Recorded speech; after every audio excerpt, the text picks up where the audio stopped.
ভালোবাসা এক অদ্ভুত অনুভূতি, আবেগ, ইমোশন। আর যদি অন্যভাবে বলতে চান তাহলে নির্লজ্জতা, বেহায়াপনা, বেশরম হওয়া। আর ততক্ষণ পর্যন্ত নিজেকে ছোট হতে বাধ্য করা যতক্ষণ পর্যন্ত না ওই মানুষটাকে আপনি বোঝাতে পারছেন আপনি তাকে ঠিক কতটুকু ভালোবাসেন। ভালোবাসার অনুভূতিটা অন্যরকম। সবাই এই অনুভূতির সম্মুখীন হতে পারে না, আবার না সবাই এই আনন্দময় অনুভূতির সম্মুখীন হয়ে তার সাথে নিজের জীবনটাকে ভাবতে পারে কিংবা তাকে পেয়ে জীবনে খুশি হতে পারে। ভালোবাসা পাবার আনন্দটা ঠিক যেমন অনেক বেশি, কিন্তু তার থেকেও কঠিন বিষয়টা হচ্ছে ভালোবাসা হারানোর যন্ত্রণাটা সহ্য করা।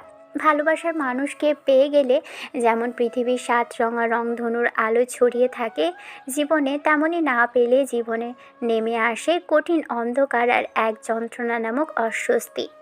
ঈশান ঠিকই তেমনই করে ভালোবেসেছিল, অনেক বেশি ভালোবেসেছিল নিজের থেকে 3 বছরের সিনিয়র একটা মেয়েকে।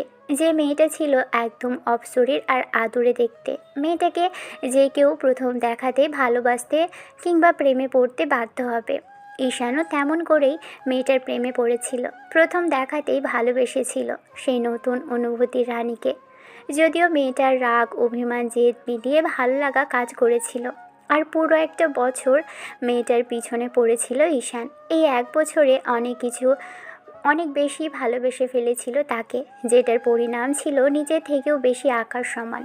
আপনি যাকে খুব বেশি ভালোবাসবেন আপনাকে সে বিনিময়ে অবহেলার অপমানটাই করবে। ঈশানের প্রতি ঠিক তেমন ব্যবহারটাই এসেছিল মেয়েটার দিক থেকে। মেয়েটা কেন ওকে ভালোবাসতে পারেনি ঈশান কখনো জানতে পারেনি, তবে ছেলেটা দেখতে, শুনতে কিংবা অন্য কোনো দিক থেকে আনফিট আর মেয়েটার জন্য পারফেক্ট না তেমনটা ছিল না। অন্য সব মেয়েরা ঈশানকে দেখেই প্রথম দেখাতেই ক্রাশ খেত। এই গল্পের হিরোরা যেমন হয় আর কি, বেশ হ্যান্ডসাম, কিউট একটা, আর স্মার্ট আর স্টাইলিশ ছিল। তবে ঈশানের হয়তো দোষ ছিল মেয়েটার থেকে জুনিয়র ছিল, এটাই। এই জন্যই হয়তো মেয়েটা ওকে কখনো ভালোবাসেনি। ঘটনার 6 মাস পরে আপু যখন বাসায় আসলো আর ঈশান দেখলো আপু তার বান্ধবীর সাথে কথা বলছে, ঈশান রুমে সামনে গিয়ে সেদিন যখন দেখে যে আপু তার বান্ধবীর সাথে কথা বলছে, আপুর বান্ধবীকে দেখার পর ঈশানের মনে হয়েছিল মেয়েটাকে খুব ভালো করেই চেনে, কারণ গত 6 মাস ধরে একেই ভালোবাসার কথা বলে যাচ্ছিল ছেলেটা। আপুর বান্ধবীর নাম ছিল মিথিলা। মিথিলা আপুকে দেখার পর ঈশানের পায়ের নিচ থেকে মাটি সরে যাওয়ার মতো অবস্থা হয়েছিল। বড় বোনের বান্ধবীকে ভালোবাসার প্রস্তাব দিয়েছে, এতদিন যাবৎ জ্বালিয়েছে, ভালোবাসি বলেছে। মিথিলার কথাগুলো এতদিন তেমনটাই ছিল। ঈশান যতবার ওকে ভালোবাসার কথা বলেছে মেয়েটা ততবার ওকে অপমান, অবহেলা, অপদস্থ আর ছোট করে এসেছে। আর সেটাই যেন ঈশানের জীবনের সবচেয়ে বড় কষ্টের কারণ ছিল।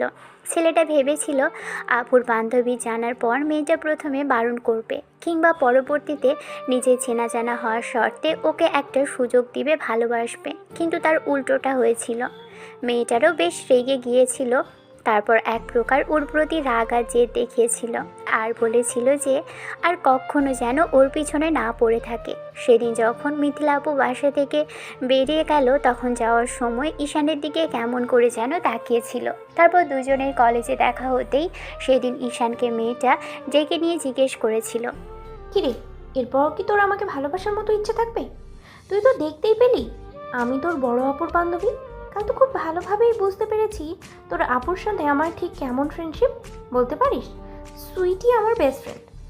না, মানে আসলে তুমি কি বলতে চাইছো? যদি সেটা বুঝিয়ে বলতে তাহলে ভালো হতো, আমারও বুঝতে সুবিধা হতো। তুই কি এতটাই নাকা যে কিছুই বুঝতে পারিস না? আমি বলতে চাইছি আমি তোর থেকে সিনিয়র, আর ঠিক কতটা সিনিয়র সেটা তুই নিশ্চয়ই জানিস। হ্যাঁ, সেটাই তো বুঝতে পারছি, কিন্তু এইসব বলে কি বোঝাতে চাইছো তুমি? বলতে চাইছি তোর আমার সম্পর্কটা হওয়াটা কখনোই সম্ভব না। আর তুই আমার থেকে খুবই জুনিয়র, তোকে আমি ছোট ভাইয়ের নজরেই দেখতে পারি, সেটা একরকম করাই যায়। তুই আমার সমবয়সী হলেও আমি সবটা মেনে নিতাম, কিন্তু সবই ঠিক, সবই পারফেক্ট, দেখতেও খারাপ না, টাকা পয়সার দিক থেকেও কম নয়, তোমাদের লেভেলেরই। সবাই বলে হ্যান্ডসাম, স্মার্ট, স্টাইলিশ, সব মিলিয়ে পারফেক্ট। তাহলে আমাকে ভালোবাসতে কেন পারছো না? তোকে আমি এত কৈফিয়ত দিতে বাধ্য নই। তোকে আমি বারণ করেছি তুই এরপর থেকে আর আমার পেছনে ঘুরবি না, কারণ কিছুদিনের মধ্যেই তোর আপু আবার কলেজে আসতে শুরু করবে। আর সুইটি এখানে আসার পর তুই অন্তত আর যাই হোক আমার পিছনে পড়ে থাকবি না, কারণ এসব দেখলে তোর আপু নিজেই লজ্জা পাবে। তার ছোট ভাই তারই বেস্ট ফ্রেন্ডের পিছনে পড়ে আছে আর বখাটের মতো করে ডিস্টার্ব করছে। আপুকে কি আমি বলবো, নাকি ও নিজে থেকেই জানবে, কিংবা তুমি ওকে বলবে? মানে কি বলতে চাইছিস তুই? বলতে চাইছি, আমি তোমার বান্ধবীর জুনিয়র ভাই বলে যে প্রেম করতে পারবে না আর আমাকে ভালোবাসতে পারবে না, তেমন কিছু তো কোনো জায়গায় লেখা নেই। তুমি আমাকে ভালোবাসতে পারবে না, সেটা আমি তো তোমাকে জোর করছি না।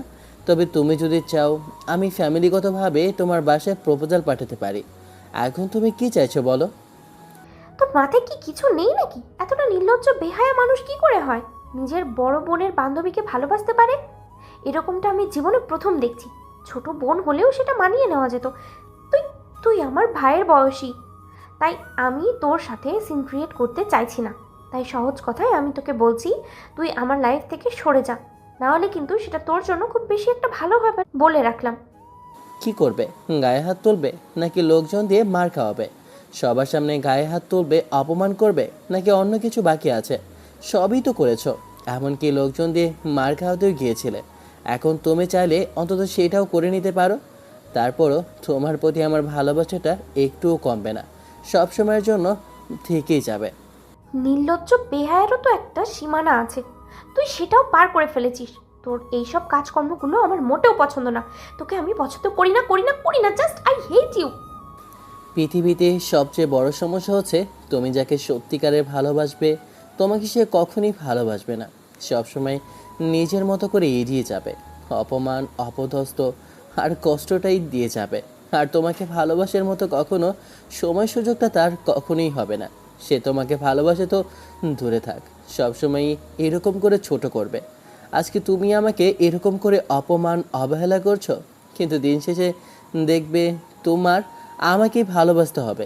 এত বেশি ভালোবাসবে যে একটা সময় আমার মতো এই জুনিয়র ছেলের ভালোবাসাটাই তোমার খুব বেশি প্রয়োজন হবে। তখন চাইলেও আর আমি তোমার হব না, চুপ করে থাকবো। তুমি হাজার কান্নাকাটি করলে আমার এই মনের কোণেও আসতে পারবে না। একটা কথা কি জানো তো, ততদিন অবধি পুরুষ বেহায়া, যতদিন অবধি সে তোমাকে ভালোবাসে আর সেটা বোঝাতে ব্যর্থ হয়ে যায়। আর যেদিন সে বুঝে যাবে যে তোমার কাছে তার ভালোবাসাটা শুধু নির্লজ্জতা আর বেহায়াপনা ছাড়া কিছুই ভাবে না, আর আত্মসম্মান বোধটাও এতটা নিচে নামে যায়নি যতটা নিচে নামলে তার বেঁচে থাকার মতো ইচ্ছেটাই থাকে না। এর থেকে ছোট হওয়াটা মানুষ হিসাবে তার অন্তত উচিত নয়। তোকে আমি বলছি আমাকে ভালোবাসতে, আমার সামনে এসে ছোট হতে। তুই আমার থেকে দূরে সরে যা, আর কখনো আমার সামনে আসবি না। তোমাকে অনেক বেশি ভালোবাসি যে, তাই থাকতে পারি না তোমার সামনে না এসে। জীবনের প্রথমবার কোনো মেয়েকে দেখে আমার চোখ আটকে গেছে। তাকে ভালোবেসেছি, তাকে কাছ থেকে দেখেছি, তাই আর কারো দিকে তাকাতে ইচ্ছেই করে না। সব সময় তোমাকেই দেখতে ইচ্ছে করে। তুমি কি একটা সময়ও একটু আমাকে নিয়ে ভেবেছো? না কখনো আমাকে বোঝার চেষ্টা করেছো? কাল যদি আমি তোমার থেকে হারিয়ে যাই, তখন তোমার মনে হবে তুমি জীবনের সবচেয়ে বড় ভুলটাই করেছো। মানুষ তো নির্ভুল নয়, তাই ভুল সে করতেই পারে। তাই বলছি, অন্তত আর যাই হোক এই ভুলটা করো না, যে ভুলটা করলে তুমি আমাকে হারাবে, কিংবা আমি তোমাকে হারাবো। আমি তোর সাথে আর কোনো কথা বলতে চাইছি না। আজকের পর থেকে আমি তোর মুখটাও দেখতে চাই না। এরপর থেকে তোর সাথে কোনো কথা বলতে হলে আমার হাত চলবে। মিথিলা সেদিন সেখান থেকে চলে যায়। ওই ঘটনার পর থেকে ঈশান হতবাক। ঈশান যতবার কলেজে মিথিলার সাথে কথা বলার চেষ্টা করেছে, মেয়েটা ততবারই সামনে থেকে চলে গেছে। ঈশানকে ওই দিনের পর থেকে সর্বোচ্চ পরিমাণে ইগনোর করেছে।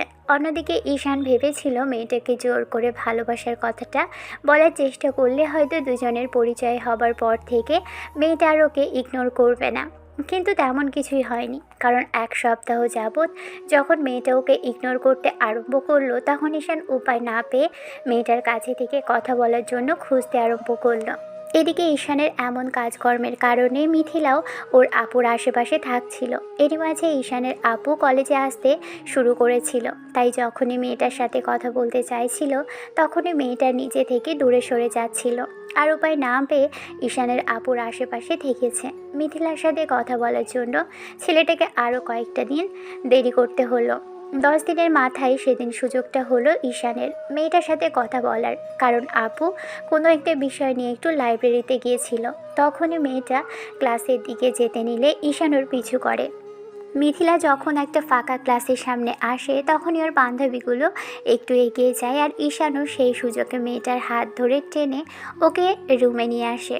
তারপর দরজাটা লাগিয়ে দিতেই মেয়েটা হকচকিয়ে যায়। ঈশানকে দেখে মিথিলা বেশ খানিকটা ভয় পেয়ে যায়, ভাবে ঈশান ওর সাথে বাজে কিছু করার জন্য জোর করে এখানে নিয়ে এসেছে। ঈশানকে দেখেই মিথিলা বেশ খানিকটা পিছিয়ে যায়, তারপর পেছাতে পেছাতে দেওয়ালের সাথে ঠেকে যায় আর কাঁপা কাঁপা কণ্ঠে বলতে লাগে, তুই আমাকে এখানে কেন নিয়ে এসেছিস? আর কি করতে চাইছিস তুই? আমি আমি কিন্তু কিছুই বুঝতে পারছি না। আমাকে এখান থেকে যেতে দে। ওকে ওকে, ঠিক আছে, আমি দূরেই দাঁড়াচ্ছি, তুমি ভয় পেও না। আসলে তোমার সাথে একটি কথা বলার জন্যই জোর করে এখানে আনতে হয়েছে। আমি বুঝতে পারছি না যে তুমি আমাকে ইগনোর কেন করছো। আমি একটু একটু করে কষ্ট পাচ্ছি, খুব বেশি খারাপ লাগছে তোমার এমন কাজে। তুমি কি সেটা বুঝতে পারছো না? একটাবার অন্তত আমাকে একটু সুযোগ দাও। একটা কথা দিচ্ছি, এরপর অন্তত আর যেই হোক তোমাকে আর কখনো কথা বলার জন্য জোর করব না, কিন্তু তার জন্য আমাকে একটু সুযোগ দাও কথা বলার। একটাবার সুযোগ দাও, তোমাকে ভালোবাসার কথা দিচ্ছি, কখনো অভিযোগ করতে দেব না। প্লিজ তুমি বলো আমাকে কি করতে হবে, কি করলে তুমি বিশ্বাস করবে আমি তোমাকে ভালোবাসি। তোর হাব ভাব আমার মোটেও ভালো ঠেকছে না। মানুষ কথা বলার জন্য মানুষকে এমন করে ডেকে আনে? ছেলেদের বর্তমান অবস্থা আর ইন্টেনশনটা আমার খুব ভালো করেই জানা আছে। তারা যে ওত পেতে থাকে সবসময় বাজেভাবে মেয়েদেরকে ছুঁয়ে দেওয়ার জন্য, সেটা আমি খুব ভালো করেই জানি। দিন শেষে তুইও তাদের মধ্যেই কেউ একজন, সেটা আমি খুব ভালো করেই বুঝতে পারছি। তুই আজকের পর থেকে আর কখনো আমার সামনে আসবি না, তাহলে কিন্তু আমি তোর আপুকে বলতে বাধ্য হব। দেখো, আমি ওরকম বাজে কিছু করার জন্য তোমাকে এখানে আনিনি। দেখো, তোমাকে ভালোবাসি, তাই বারবার এমন করে তোমাকে ডিস্টার্ব করছে। একটাবার কি আমাকে একটা সুযোগ দেওয়া যায় না? আচ্ছা ঠিক আছে, তোমাকে আমার বর্তমান গার্লফ্রেন্ড বয়ফ্রেন্ডের মতো ভালোবাসতে হবে না। তুমি শুধু আমাকে একটা সুযোগ দাও, দূর থেকেই ভালোবাসবো আমি। যতদিন আমাদের বিয়েটা না হয় ততদিন অবধি আমি তোমার হাঁটা পর্যন্ত ধরে দেখবো না। আজকে ফার্স্ট আর আজকেই লাস্ট।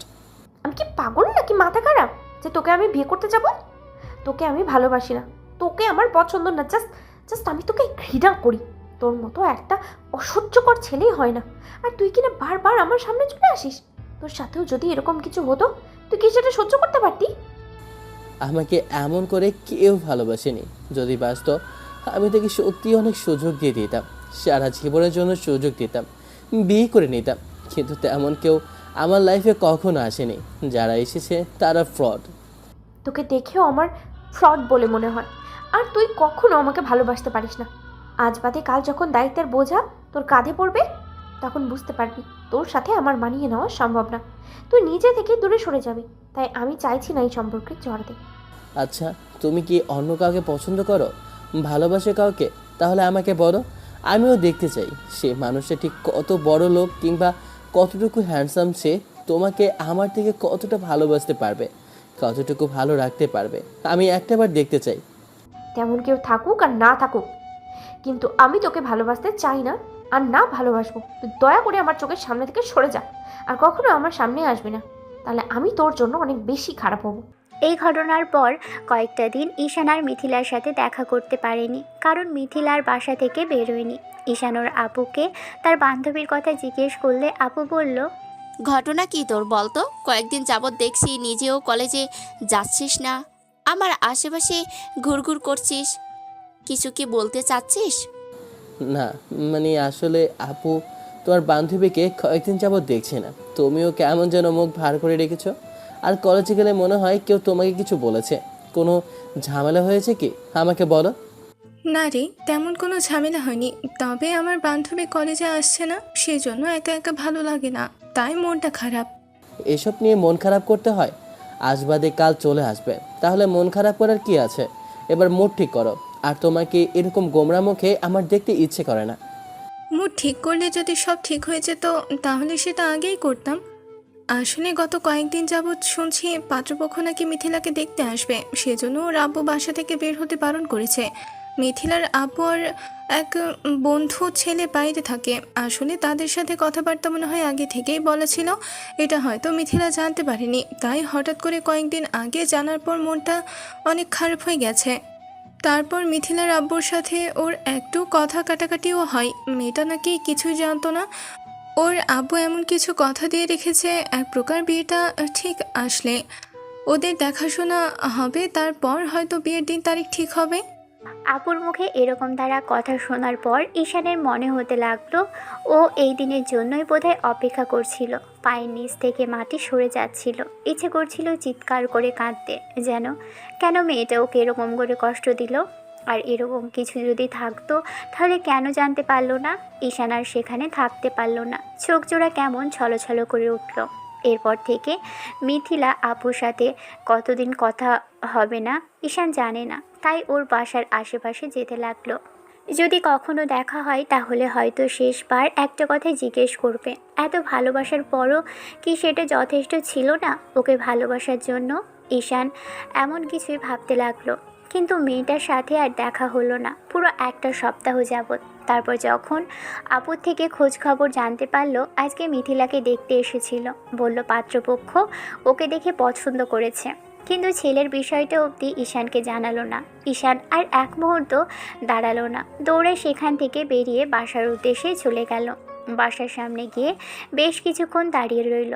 অনেকবার মেয়েটাকে কল করলো, মেসেজ করলো। তারপরও যখন মেয়েটা আসলো না তখন ঈশান উপায় না পেয়ে সন্ধ্যা অবধি মেয়েটার বাসার সামনে দাঁড়িয়েছিল। তারপর যখন মেয়েটার সাথে সন্ধ্যার মুখে মেয়েটার দেখা হলো তখন ঈশানের মনে হয়েছিল ওকে দেখতে খুবই বিধ্বস্ত লাগছে। কিছুক্ষণ ঈশান মেয়েটার দিকে তাকিয়ে থেকে তারপর মুখে হাত দিয়ে কান্না সংবরণ করার চেষ্টা করলো। ইচ্ছে তো করছিল মেয়েটাকে বুকের সাথে শক্ত করে জড়িয়ে ধরে একটা বার ফুপিয়ে কাঁদতে, কিন্তু সেই অধিকারটা ওকে দেওয়া হয়নি। ঈশান আবারও চুপ করে থেকে মেয়েটার মুখোমুখি এসে দাঁড়ালো, তারপর বলতে লাগলো, তোমাকে এতটা ভালোবাসার পরেও কি তোমার ভালোবাসা পাওয়ার জন্য যথেষ্ট ছিল না? এতটা ভালোবাসি বলেই এমন করে কষ্ট দিতে পারলে? আচ্ছা, এতগুলো দিন ধরে তোমার পেছনে পড়ে আছি, তোমার কখনো মনে হয়নি আমি নিজে থেকেও বেশি ভালোবাসি? তোমার অন্য কোথাও বিয়ে হয়ে যাচ্ছে, পাত্রপক্ষ তোমাকে দেখতে আসে, সেটা কি তুমি আমাকে একটাবার জানাতে পারতে না? আমি কি চেষ্টা করতে পারতাম না আমার পরিবারকে নিয়ে এখানে আসতে? দেখ, আমি তোর সাথে এমন কিছু নিয়ে কথা বলতে চাইছি না। আমি এমনিতেই জানতাম না যে এই বিয়েটা আগে থাকতেই ঠিক করা ছিল। আব্বু হুটহাট করে এরকম একটা সিদ্ধান্ত নিল, তার জন্য নিজেরই খারাপ লাগছে। আমি ভাবতেও পারছি না যে যে ছেলেকে চিনি না জানি না, প্রথমবার দেখেছি, আজকে আমার তার সাথে হুট করে বিয়ে ঠিক করার জন্য আর আমাকে দেখতে আসলো। এসব কিছু জানার পর নিজেকে অনেক বেশি অসহায় মনে হয়েছে। এই মুহূর্তে তুই আমাকে ডিস্টার্ব করিস না, আমাকে একটু একা থাকতে দে প্লিজ। একা থাকতে দিব এই জন্যই যে তোমার ছেলেকে পছন্দ হয়েছে, তুমি ওকে বিয়ে করে নিতে চাইছো? সত্যি করে বলো তো, তোমার মনে কি আমার ভালোবাসাটা সামান্য পরিমাণে এই 6টা মাসে দাগ কাটতে পারেনি? আমি এতগুলো দিনেও তোমাকে বোঝাতে পারিনি আমি তোমাকে ঠিক কতটুকু ভালোবাসি? একটাবার কি অন্তত আমাকে একটা সুযোগ দেওয়া যেত না? দেখ, আমি তোর সাথে জোরপূর্বক কোনো কথা বলতে চাইছি না। এখানে কোনো কম্পিটিশন চলছে না যে তোকে আমি সুযোগ দেব। তুই এখান থেকে চলে যা, আমি তোকে লাস্টবারের মতো বলছি। মিথিলার কথাগুলো ঈশান শেষ করতে দিল না। ওর একটা হাত দু হাতের মুঠোয় নিয়ে তারপর হাতের উল্টো পিঠে চুমু খেয়ে বলতে লাগলো, ভালোবাসি পাগলি, থাকতে পারবো না তোমাকে ছাড়া। সত্যি খুব বেশি কষ্ট হবে, একটাবার বিশ্বাস করে দেখো। আচ্ছা চলো আমরা পালিয়ে যাই, অন্য কোথাও গিয়ে নতুন করে শুরু করি। দেখো সবাই আমাদের মেনে নেবে, আমরা না হয় খুব তাড়াতাড়ি একটা বেবি নিয়ে নিব। ও চলে আসলে আমাদেরকে আর কেউ অস্বীকার করতে পারবে না। ওর মুখের দিকে তাকিয়ে হলেও আমাদের মেনে নেবে। যখন দেখবে আমরা ভালো আছি তখন আর কেউ আমাদের আলাদা করার চেষ্টা করবে না। তোকে মাথা খারাপ হয়ে গেছে? কিসব আজগুবি কথা বলছিস? আমি তোকে ভালোবাসি না, তাহলে তোর সাথে পালিয়ে যাওয়ার কথা আসবে কেন? দেখ, আমি তোকে শেষবারের মতো বলছি, তুই এখান থেকে চলে যা। আমি তোর সাথে কোনো প্রকারের সিন ক্রিয়েট করতে চাইছি না। আব্বু আম্মু বাসাতে আছে, যদি ওরা জানতে পারে এরকম কিছু হয়েছে তাহলে অনেক বেশি কষ্ট পাবে। ওরা আমাকে অনেক বেশি বিশ্বাস করে, ওরা ছোটোবেলা থেকে আমাকে অনেক স্বাধীনতা দিয়েছে। হ্যাঁ, এটা ঠিক, আমি মানতে পারিনি যে আমার বিয়েটা এমন করে ঠিক হয়েছিল, কিন্তু দিন শেষে আমি ওদের কথাটা রাখতে চাই। আমার না কাউকে পছন্দ আছে আর না কাউকে আমি ভালোবাসি, তবে যার সাথে আমার বিয়েটা ঠিক হয়েছে তার সাথে আমি বিয়েটা করে নেব। তার মানে তুমি কি বলতে চাইছো? তুমি আমাকে ভালোবাসো নি? কখনো আমার জন্য তোমার একটুও মায়া হয়নি? মিথিলা হাতটা ছাড়িয়ে নিল। ঈশান আবারও জোর করে ওর হাতটা হাতের মুঠোয় নিতে মিথিলা এক ঝটকায় হাতটা ছাড়িয়ে দিল। তারপর ওকে একটা ধাক্কা মারলো আর বলতে আরম্ভ করলো, তোর লজ্জা করে না একটা সিনিয়র মেয়ের সাথে এরকম বিহেভ করতে? আজ বাদে কাল আমার বিয়ে হয়ে যাবে, তুই এখন আমার বাসার সামনে এসে এরকম সিনক্রেট করছিস? আমি তোকে বারবার ওয়ার্নিং দিয়েছি, তারপরেও তুই শুনছিস না। তুই কি বোঝাইতে চাইছিস? নাকি বুঝতেই চাইছিস না তুই আমার থেকে বয়সে জুনিয়র? আর সিনিয়র একটা ছেলের সাথে আমার বিয়ে ঠিক হয়েছে, যার সাথে আমি ভালো থাকবো, পরিবার এমনটাই চেয়েছে। আর কখনো তুই আমার সামনে আসবে না, যদি আসিস। আমি তোমাকে ছাড়া বাঁচতে পারবো না। সত্যি উল্টাপাল্টা কিছু হয়ে যাবে আমার। দেখো, এই 6টা মাসে তোমাকে ছাড়া থাকার কথা কখনো কল্পনাও করিনি। বিশ্বাস করে দেখো, আমি বাঁচতে পারবো না তোমাকে ছাড়া। অনেক বেশি ভালোবাসি যে তোমায়। পাগলামি করতে করতে নিজেকে নির্লজ্জতার শেষ পর্যায়ে নামিয়ে ফেলেছি। তারপরে তোমাকে বলছি তোমাকে ভালোবাসি। এই কয়েকটা দিন তোমাকে না দেখতে পেয়ে কতটা কষ্ট হয়েছে সেটা শুধু আমি জানি। আমি ভেতর থেকে শান্তি পাচ্ছিলাম না, যন্ত্রণা হচ্ছে বুকের ভেতর। তোমাকে দেখার জন্য ভেতরটা চলে পড়ে যাচ্ছিল। যদি তোমাকে দেখতে পাই তাহলে নিঃশ্বাসটাও নিতে কষ্ট হবে। মরে যাব আমি, সত্যি মরে যাব। বিশ্বাস করো, তোমাকে ছাড়া বাঁচতে পারবো না। তো মরে জানা, তোকে আমি ঘৃণা করি, তুই বুঝতে পারছিস না? এত কিছুর পরেও তুই বারবার বলছিস মরে যাবি। মরে গিয়ে আমাকে শান্তিতে থাকতে দে অন্তত। আর যাই হোক, তোর মুখটা আমাকে আর দেখতে হয় না। মিথিলার রাগের মাথায় কথাগুলো বললেও ঈশানের বুকটা যেন তীরের ফলার মতো গিয়ে বুকে বিঁধল। বারবার মনে হতে লাগলো যে মিথিলা শেষ পর্যন্ত এরকম একটা কথা ওকে বলতে পারলো, তাহলে কি সত্যি ওকে এতটাই ঘৃণা করে যে ওকে কখনো ভালোবাসা যেত না? মিথিলাকে নিয়ে ঈশান হাজারটা স্বপ্ন দেখেছিল আর সাজিয়েছিল ভালোবাসার অন্য রকম এক রাজ্য, যেখানে শুধু মিথিলাই ছিল ওর রাজকন্যা। আর আজকে সেই মেয়ে এসে এরকম কথা বলছে ওকে মরে যেতে। ঈশান কিছুক্ষণ ধরে ফ্যাল করে মিথিলার দিকে তাকিয়ে রইল। মিথিলা যা ইচ্ছে তাই ওকে বলে গেল আর শেষবার ওয়ার্নিং দিয়ে গেল। যাবার সময় ঈশানের টলমল চোখ জোড়া দেখে সেখানে আর দাঁড়ালো না মেয়েটা, দৌড়ে সেখান থেকেই চলে গেল। ঈশান বাসায় আসলো। বাসায় আসার পর আপুর এরকম অবস্থা দেখতে ওকে বিষয়টা জিজ্ঞেস করলে তখন ঈশান চুপচাপ নিজের ঘরে চলে আসলো। আপু পিছন পিছন আসলো। বারবার ভাইকে বিষয়টা জিজ্ঞেস করলে তখন ভাই আবেগের বশে কান্না করে দিয়ে ওকে শক্ত করে জড়িয়ে ধরলো আর জড়িয়ে ধরে ফুপিয়ে কেঁদে উঠল। ভাইকে এরকমভাবে কান্না করতে দেখে সুইটি ওর মাথায় হাত বুলিয়ে দিতে লাগলো। একটা সময় ঈশান শান্ত হতেই বেডে শুয়ে পড়ল। ভাই আজ খুব বেশি কষ্ট পাচ্ছে কোনো কারণে। সুইটি বুঝতে পেরে এসে ওর পাশে বসতেই ঈশান আপুর কোলের মধ্যে মাথা রাখলো। তারপর বারবার বিষয়টা জিজ্ঞেস করলে ঈশান ভাবলো অন্তত আজকে সবটা আপুকে বলে দেওয়া উচিত। আজ বাদে কাল মিথিলার বিয়ে হয়ে যাবে আর হয়তো কখনো দেখা হবে না। ভালো কাউকে পেয়ে হয়তো ওকে ভুলেই গেছে। বিষয়টা ভেবে ঈশান শুরু থেকে শেষ অবধি সব বলল। সবটা শোনার পর সুইটি চুপচাপ ওর মুখের দিকে তাকিয়ে রইল। আর আজকে একটু আগে কী কথা হয়েছে দুজনে সেটা শোনার পর সুইটির খুবই খারাপ লাগলো। দীর্ঘ নিঃশ্বাস ফেলে ভাইয়ের মাথায় হাত বুলিয়ে দিয়ে বলতে লাগলো, ভাই, ভাগ্যের ওপর কারো হাত থাকে না, তাই। আর ও তোর থেকে সিনিয়র, তো ও ঠিকই বলেছে, তোর সাথে ওর কোনো সম্পর্কটাই রাখা সম্ভব না। ভাই, আমরা অন্য মেয়ে খুঁজে দেবো তোর জন্য। তুই যদি বিয়ে করতে চাস তাহলে আব্বু আম্মুকে আমি রাজি করাবো। অন্য কোথাও অন্য ভালো কোনো মেয়ে দেখে তোকে। আচ্ছা, তুমি অন্য কোথাও মেয়ে খুঁজে দেবে, কিন্তু তাকে আমি ওর মতো করে ভালোবাসতে পারবো আপু? সেই গ্যারান্টি দিতে পারবে? কখনো বলতে পারবে যে এই মেয়েটার জন্য আমার ঠিক যতটুকু পাগলামি আসবে ঠিক ততটুকু পাগলামি তোমার বান্ধবীর বেলাতে করেছিলাম? এরকম করে তুমি বলতে পারবে? বলতে পারবে না। তাহলে কেন বলছো আমি অন্য কোনো মেয়েকে বিয়ে করে নেব? ভালোবাসার মানুষকে ছেড়ে মানুষ অন্য কাউকে বিয়ে করে নিতে পারে আপু? আমি ভালো থাকতে পারবো না আপু। আমার খুব বেশি কষ্ট হবে। আমি কিছুতেই মেনে নিতে পারবো না। দেখ ভাই, পাগলামি করিস না। পাগলামি করলে সব সমস্যার সমাধান হয় না। আচ্ছা ঠিক আছে, আমি চেষ্টা করব মিথিলার সাথে কথা বলার, কিন্তু ও তো তোকে ভালোবাসে না। যদি ভালোবাসতো তাহলে না হয় একটা ব্যবস্থা করা যেত। আর এখন ওর বিয়েটা এক প্রকার ঠিক হয়ে গেছে।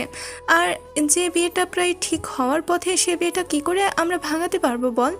ঈশান আর কোনো কথা শুনতে চাইল না, উঠে ওয়াশরুমে চলে গেল। তারপর বেসিনের সামনে দাঁড়িয়ে চোখে মুখে পানি দিল। নিজেকে শান্ত করতে পারছে না কিছুতেই। চোখের পানি আড়াল করার ইচ্ছেটা বড্ড বেশি করছে আজকে, কারণ সবাই যে দেখে ফেলবে। আশেপাশের মানুষগুলোকে দেখে হয়তো হাসবে। যাকে ভালোবাসে তাকে বোঝাতেই পারল না। কথাগুলো ভেবেই ঈশান শাওয়ারের নিচে দাঁড়িয়ে পড়ল। শাওয়ারটা ছেড়ে দিয়ে 1 ঘন্টা যাবৎ ভিজেছে। এত ভিজলে জ্বর আসবে। সুইটি আপু অনেক ডাকাডাকির পরে ঈশান বেরিয়েছে। অন্যদিকে মিথিলা রুমে এসে আর পায়চারি করছিল আর ভাবছিল কিছু ভালো লাগছে না। ঈশানকে এমন করে বলাটা বোধহয় ঠিক হয়নি। ওই বা কী করবে? ছেলেটা বারবার নির্লজ্জ বেহায়ের মতো ওর সামনে চলে আসে। কথাগুলো ভেবে নিজেই বলতে লাগলো। আমি বা কী করব? আমি ওকে যতবার বলি আমার থেকে দূরে সরে যেতে, ও ততবারই আমার সামনে চলে আসে। ওকে আমি বোঝাতেই পারি না যে আমি ওকে ভালোবাসি না। আমার জায়গায় ও থাকলে ঠিক একই কাজ করতো। কিন্তু তুই ঈশানের জায়গায় থাকলে ছেলেটা কখনই পারতো না তোকে এমন করে কষ্ট দিতে। আর ওকে যতটা কষ্ট তুই দিয়েছিলি, ঠিক ততটা কষ্ট তুই পেলে এতদিন বেঁচে থাকতি বল? 1000বার সুইসাইড করে ফেলতি। ছেলেটা আজকে কতটা আবেগের বসে তোকে এমন করে ভালোবাসার কথাটা বাসার সামনে এসে বলেছে, তুই বুঝতে পারছিস? এত ভালোবাসার পরও যাকে চিনতে পারলি না, যার ভালোবাসাটা বুঝতে পারলি না, তাকে তোর হারাতে হবে দেখিস। আর তুই তার ভালোবাসাটা হারিয়ে কখনো ভালো থাকতে পারবি না, আর না কখনো ভালোভাবে বাঁচতে পারবি। নতুন কাউকে বিয়ে করে নিয়ে তার সাথে নতুন করে সংসার করবি, কিন্তু ভালোবাসাটা তার জন্য আর জন্ম নেবে না। কারণ আবেগটা তোর অনেক আগে থেকে ঈশানকে দিয়েছিস, আর সেই আবেগের থেকেই তুই নিজেকে আড়াল করে নিতে চাইছিস। নিজের জেদ আর রাগটাকে ধরে রাখতে চাইছিস। ভালোবাসাটা যে মানুষের কাছে সবচেয়ে বড়, তুই সেটা বুঝতে চাইছিস না। তুই আজ বাদে কালকে বুঝবি, যখন ঈশান তোর সামনে থাকবে না, তোকে ভালোবাসার কথাটা আর কখনো বলবে না। ঈশান তোকে বলেছিল না, মানুষ ততক্ষণ পর্যন্ত নির্লজ্জ বেহায়া। আজকে আমিও বলছি, একটা পুরুষ ততক্ষণ অবধি নির্লজ্জ বেহায়া যতক্ষণ পর্যন্ত তার ভালোবাসার মানুষটাকে বোঝাতে না পারবে। আর যেদিন নিজেই বুঝতে পারবে তার ভালোবাসার মানুষের কাছে তার ভালোবাসাটা ধুলোর সমান, সেদিন সে নিজেকেই বুঝিয়ে নেবে। আর তারপর যদি তার সামনে তুই কান্না করেও মরে যাস, সে অন্তত আর যাই হোক তোর দিকে ফিরেও তাকাবে না। আল্লাহ না করুক তোর সাথে যেন তেমন কিছু না হয় মিথিলা। কে তুমি? আমার সাথে এরকম করে কথা বলছো কেন তুমি? এরকম করে বলতে পারো না। আমি ওকে ভালোবাসি না। বললাম তো, ওকে আমি ভালোবাসি না, ওকে আমি ভালোবাসতে চাই না। ভালোবাসিস কি না সেটা তুই জানিস, আর ভালোবাসতে চাস না সেটা তোর জেদের কথা। তবে আমি তোর বিবেক আমার দিক থেকে একটাবার ভেবে দেখতো, তুই কি আদৌ ওকে ভালোবাসিস কিনা, কিংবা ওকে নিয়ে কখনো ভেবেছিস কিনা। আচ্ছা, তোর থেকে বয়সে সিনিয়র একটা ছেলে যদি তোকে বারবার ভালোবাসার কথাটা বলে যেত, তুই কি তাকে ফিরিয়ে দিতে পারতি, নাকি তাকে এড়িয়ে যেতে পারতি? কখনোই পারতি না, কারণ তোর নিজের মুখের কথাই। তোর জন্য দুজনের মাঝে সিনিয়র জুনিয়রের বেড়াজাল সৃষ্টি হয়েছে, আর তুই ওকে দূরে সরিয়ে রেখেছিস। তাই ভালোবাসিস কিনা কিংবা ভালোবাসতে পারবি কিনা সেটা কখনো কল্পনাও করে দেখিসনি। তোকে আমি একটা কথা বলে দিচ্ছি, তুই ওকে ভালোবাসিস সেটা আজ বাদে কাল ঠিকই বুঝতে পারবি।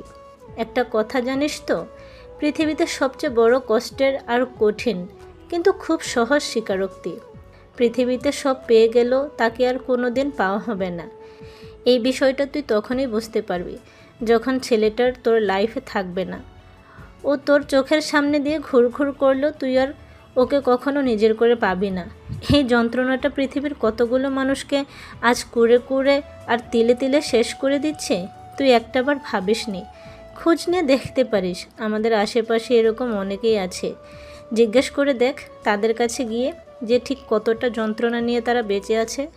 মিথিলা ফুপিয়ে কেঁদে উঠল আর বারবার নিজের বিবেককে বলতে লাগলো কেন এসব কথা বলছে আর কেনই বা ওকে এমন করে সব কিছু মনে করিয়ে দিচ্ছে। এসব কিছু ভুলে যেতে চাই, সব কিছু এড়িয়ে যেতে চাই। কয়েক ঘন্টা পরের ঘটনা। রাতে আর মিথিলা খাওয়া দাওয়া করলো না। আম্মু এসে অনেকক্ষণ ডাকলেও বলল খেতে ইচ্ছে করছে না, তাই ঘুমিয়ে পড়ল। কয়েকটা দিন যাবৎ ঈশানের সাথে দেখা হয়নি, তাই হয়তো এরকম লাগছে। মিথিলার বারবার মনে হচ্ছিল খুব খারাপ কিছু একটা হবে, মনটা খুব ডাকছিল। এরকমটা হওয়াটাই স্বাভাবিক, সামনে বিয়েটা হয়ে যাবে। এসব কথা শোনার পর কেই বা নিজেকে ঠিক রাখতে পারবে? ও যদি কাউকে ভালোবাসতো, তার বিয়ে হয়ে গেলে কি নিজেকে ঠিক রাখতে পারতো?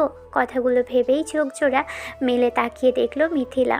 রাস্তার মাঝখানে কেউ একজন দাঁড়িয়ে আছে হাস্যোজ্জ্বল চেহারা নিয়ে। চারপাশ থেকে গাড়িগুলো খুব জোরে সোরে টেনে বেরিয়ে যাচ্ছে। রাস্তার ধারে দাঁড়িয়ে থেকে এরকম কিছু দেখে আঁতকে উঠল মিথিলা। মনে হচ্ছিল এই বুঝি অ্যাক্সিডেন্ট হয়ে যাবে। বারবার যখন ঈশানকে সরে যাওয়ার কথা বলল, ছেলেটা শুধু হাস্যোজ্জ্বল চেহারা নিয়ে ওর দিকে ফ্যাল ফ্যাল করে তাকিয়ে রইল। মিথিলা বারবার সরতে বলার পরও যখন উল্টো ছেলেটা নিজে থেকে বলতে আরম্ভ করলো, খুব বেশি ভালোবাসি জান পাখি, আজকের পর হয়তো তোমার সাথে আমার আর দেখা হবে না, তাই শেষবারের মতো প্রাণ ভরে দেখে নিচ্ছি। আমি চলে যাওয়ার পর আর কখনো কেঁদো না। তোমাকে এই কান্না ভেজা চোখ জোড়া আমি কখনো দেখাতে চাই না, সেটা তুমি খুব ভালো করে জানো। তুমি জানো আমি তোমাকে ঠিক কতটুকু ভালোবাসি, তারপরও তুমি আমাকে ভালোবাসতে পারলে না। সামান্য ভালোবাসার প্রতিদান হিসাবে একটু ভালোবাসা দিতে পারলে না। জীবনের সবচেয়ে বড় কষ্টের আর খারাপ লাগার বিষয়টা আমার কাছে এইটাই ছিল যে তুমি আমাকে কখনো ভালোবাসোনি। আমি জীবনের সব কিছুই পেলাম, শুধু শুধু তোমার ভালোবাসাটাই পেলাম না। আমার ভাগ্য দেখো, তোমাকে বললাম তোমাকে ছাড়া বাঁচতে পারবো না, খুব বেশি পৃথিবীতে একা হয়ে পড়বো। তোমাকে জড়িয়ে রেখে বাঁচতে চেয়েছিলাম, আর তোমাকে এত ভালোবাসার পরও তোমার কাছে মনে হলো আমার ভালোবাসাটা তুচ্ছ। তাই বারবার করে বললেও আমি যেন মরে যাই। তোমাকে ছাড়া যখন বাঁচতেই পারবো না কথাটা বলেছিলাম, তুমি বলেছিলে যেন আমি মরে তোমাকে মুক্তি দিয়ে দিই। আমি আজকে তোমাকে ঠিক তেমন করে মুক্তি দিয়ে যাব। বেঁচে না থাকলে আর কখনো তোমার সামনেও আসা হবে না, আর এই ভালোবাসি কথাটা বলাও হবে না। তবে আর যাই হোক তবে যার লাইফে যাচ্ছ তাকে নিয়ে খুব বেশি ভালো থেকো। আমার কথাটা যেন ভুলেও মনে না পড়ে তোমার। যদি মনে পড়ে যায় তাহলে ভাববে যে একটা আপদ বিদে হয়েছে। তুমি আমার থেকে পালানোর রাস্তা খুঁজছিলে, আর আমি সেই রাস্তাটা সহজ করে দিলাম। এরপর কোনো দিন কিংবা কোনো মুহূর্তে তোমার আমার কথা যেন মনে না পড়ে, তাহলে তুমি আমাকে মনে করে কষ্ট পাবে। যার সময় একটু হাসি মুখে আমাকে বিদায় দেবে না। ঈশান কথাটা ভুলে একগাল হাসলো আর সাথে সাথে সব কিছু স্তব্ধ। পাশ থেকে একটা ট্রাক এসে খুব জোরে সোরে একটা ধাক্কা দিল ছেলেটাকে। মুহূর্তের মধ্যেই এলোমেলো অগোছালো হয়ে গেল অনুভূতিরা। দলা পাকিয়ে আসলো সব স্মৃতি, আবেগ, অনুভূতি আর মুহূর্তগুলো। এই মুহূর্তে মনে হয়েছে পৃথিবীর সবচেয়ে কঠিন আর বাজে পরিস্থিতির মুখে মিথিলা পড়েছে। মনে হচ্ছে এর মধ্যে থেকে বের হওয়ার কিংবা পরিত্রাণ পাওয়ার কি বিষয় হতে পারে। একটা জুনিয়র ছেলে ওকে নিজের থেকেও বেশি ভালোবাসলো, আর তার ভালোবাসার মূল্যায়নটা তো করতেই পারলো না, উল্টো এমন করে তাকে ছোট করলো, যার জন্য সে আজকে মৃত্যু পথযাত্রী। জানে না এই অ্যাক্সিডেন্টের পর ছেলেটা বাঁচবে কিনা। তবে ধাক্কা লাগার কয়েক সেকেন্ড পরে সব কিছু স্তব্ধ হয়ে গেছিল। এলোমেলো আর অগোছালো জনতা সেদিকেই তাকিয়ে রইল। ঈশানের দেহটা মাটিতে ছিটকে গিয়ে পড়ল। তখন মিথিলার হুঁশ ফিরল। চিৎকার দিয়ে উঠল মেয়েটা। এতক্ষণ অবধি স্বপ্ন দেখছিল, মাঝরাতে এরকম দুঃস্বপ্ন দেখে বুকের ভিতরটা জোরে সোরে ওঠানামা করছে। মনে হচ্ছে আর একটু হলেই জানটা বেরিয়ে যাবে। কথাগুলো ভেবেই তাড়াহুড়ো করে আশেপাশে পানি খুঁজতে লাগলো। তারপর টেবিলের উপর থাকা গ্লাসটা নিয়ে পানিটা ঢকঢক করে খেয়ে নিল। চোখ ভরে কান্না চলে আসছে। এটা কি দেখলো? একটু আগে ছেলেটাকে মরার কথা বলেছিল, তাহলে কি নিজেকে সত্যিই শেষ করে দিবে? আর কিছু ভাবতে পারছে না। এরই মাঝে রাতে একদম ঘেমে নিয়ে একাকার হয়ে যাচ্ছিল মিথিলা। দুদিন পরের ঘটনা। মিথিলা বাসা থেকেও কোথাও যাচ্ছে না, আর ঘুম থেকেও ঠিক সময় উঠছে না। আব্বুর আম্মু থেকে জানতে পারলো যে মেয়ে বিয়েতে রাজি নয়। দুদিন বাদেই সেদিন সন্ধ্যায় মিথিলাকে জোর করে খাবার খাওয়ানোর জন্য আম্মু ওকে নিজে নিয়ে আসলো। দেখলো আব্বু সবে মাত্র বাসায় এসেছে। মেয়েটা এসে আব্বুর পাশে বসে নাস্তা করলো। এরই মাঝখানে আব্বু যেটা বলল সেটা শোনার জন্য মিথিলা মোটেও প্রস্তুত ছিল না, কারণ আব্বুর কথাগুলো এরকম ছিল। মামুনি, তোমাকে কয়েকদিন যাবৎ দেখছি মন খারাপ করে আছো, আর রুম থেকেও বেরোচ্ছ না। তোমার আম্মু বলল যে খাওয়া দাওয়াটা ঠিক মতো করছো না। আমি বুঝতে পেরেছি তোমার ওই ছেলেকে পছন্দ না, আর তুমি যে বিয়েটা এই মুহূর্তে করতে চাইছো না সেটাও আমার খুব ভালো করে বোঝা হয়ে গেছে। ছেলে মেয়ের যদি কোনো কিছু পছন্দ না হয়, যদি কোনো কিছু ভালো না লাগে, সেটা নিয়ে অন্তত আব্বু আম্মুকে বলতে হয়, কিন্তু তুমি সেটাও বলনি। আজকে যদি জোর করে তোমার বিয়েটা আমি ওই ছেলের সাথে দিই আর তুমি সেখানে গিয়ে সুখে থাকতে না পারো, তাহলে তার জন্য দায়ী থাকবো আমি। নাম যশ প্রতিপত্তি টাকা পয়সা থাকার পরও যদি মেয়ে সুখী না হয়, তাহলে সেই টাকা পয়সাগুলো দিয়ে কি হবে? তাই আমি সিদ্ধান্ত নিয়েছি এই বিয়েটা হবে না। এই বিয়েটা হবে না শুনেই মিথিলা চোখ বড় বড় করে আব্বুর দিকে তাকালো। আশ্চর্য ঘটনা, ভদ্রলোক এই তো জোর করছিল পাত্রপক্ষের সামনে বসার জন্য, এখন আবার বলছে বিয়ে হবে না। এরই মাঝখানে আম্মু এসে পাশে বসলো, তারপর মেয়েটার মুখের পাশে হাত রেখে বলতে লাগলো। আমাদের মেয়েটা যে বড্ড চাপা স্বভাবের, কোনো কিছু বলতেও পারে না। আমি ওকে দেখে বুঝতে পেরেছিলাম। দেখো এখন কতটা প্রাণ ভরে নিঃশ্বাস নিচ্ছে। এর জন্যই বলেছিলাম ওর মতামতটা জানা উচিত। তোমাদের এই সকলের চিন্তা ভাবনাকে ধরে রেখে অন্তত ছেলে মেয়েদের জীবনটা নষ্ট করা উচিত নয়। এবার তুমি খুশি তো মামনি? আমার মনে হচ্ছে তুমি এই কথাটা শোনার অপেক্ষায় ছিলে, তারপরও তোমার মুখে আমি খুশির ঝলক দেখতে পাচ্ছি না। যাই হোক, যদি কাউকে পছন্দ থাকে সেটা তুমি আমাদের বলতে পারো, আমরা তাদের সাথে কথা বলবো। আর যদি তেমন কিছু না থাকে, আরও কিছুদিন পর বিয়ে করার প্ল্যান থাকে, সেটাও বলতে পারো। অন্তত তাতেও আমরা বিয়ের কথাটা বলবো না। তারপরও আমার মামনিটা ভালো থাকুক। মিথিলা আর এক মুহূর্তও দেরি করেনি, তাড়াহুড়ো করে এসে আব্বুকে জড়িয়ে ধরে বুকের মধ্যে মাথা রেখে ফুপিয়ে কেঁদে উঠল। ভদ্রলোক বুঝতে পারছে যে মেয়েটা অন্তত আর যাই হোক এ বিয়েতে খুশি হতো না। মেয়েটা কান্না করতে দেখে আব্বু ওর মাথায় হাত বুলিয়ে দিল। কিছুক্ষণ যাবৎ হাত বুলিয়ে তারপর একটা সময় সান্ত্বনা দিয়ে বলতে লাগলো। ঠিক আছে ঠিক আছে, এত কান্নাকাটি করতে হবে না। তবে তুমি এটুকু শিওর থাকতে পারো বিয়েটা হচ্ছে না, কারণ যে ছেলের সাথে তোমার বিয়ে ঠিক করেছিলাম ও অনেক আগে থেকেই অন্য কাউকে পছন্দ করে।